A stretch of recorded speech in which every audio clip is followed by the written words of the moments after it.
10 years ago, the Syrian war was tearing a nation apart. Barrel bombs, torture, ISIS, millions fleeing. I remember watching the news and feeling that Europe was facing something it hadn't seen since the Second World War. Families on the move, desperate for safety, and then came Angela Merkel. Not a dreamer, not a romantic, but a cautious and pragmatic politician. And yet, she looked at her country and said, "Wir schaffen das." We can do this. My first reaction was admiration, real admiration for her courage. Because it is easy to say no, it is harder to open the door. And she opened it. Nearly 1 million people entered Germany in a single year. Syrians, Afghans, Iraqis. They arrived with nothing but hope. I remember the photos that shook the world. The little boy Alan Kurdi on the Turkish beach, the truck in Austria, with 71 dead migrants inside. These were not numbers, they were human beings. And ordinary Germans responded with extraordinary kindness. Churches, NGOs, families welcoming strangers.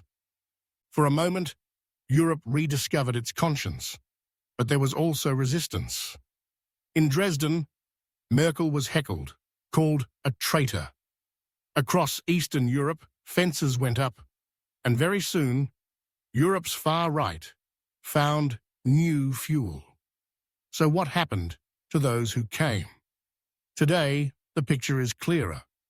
About 2/3 of those who arrived are now employed. Many Syrians are citizens. Tens of thousands naturalized every year.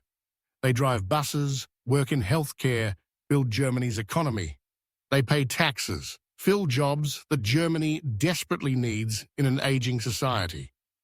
Merkel's gamble did not break the country. It made it stronger. But politics tells another story. The alternative für Deutschland rose on refugee anger. Populists across Europe rode the wave. And yes, in the chaotic early years, crime spiked in some places, especially among young men in overcrowded shelters. But over time, the pattern normalized. Today, crime in Germany is lower, and the idea that refugees are dangerous is more myth than fact. I often think of Switzerland. Years ago, in a referendum about Schengen, rural cantons where few foreigners lived voted against it. Cities with the immigrants voted in favor. The irony is clear. Those who never meet a refugee fear them most. Those who live with them understand.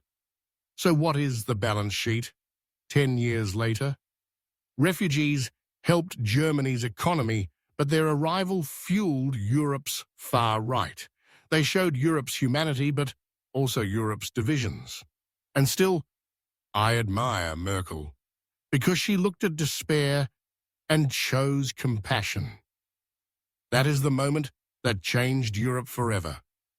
If you found this analysis helpful, please like this video, subscribe to the channel, and visit westernrelations.com for more political analysis from the European perspective. Thank you for watching.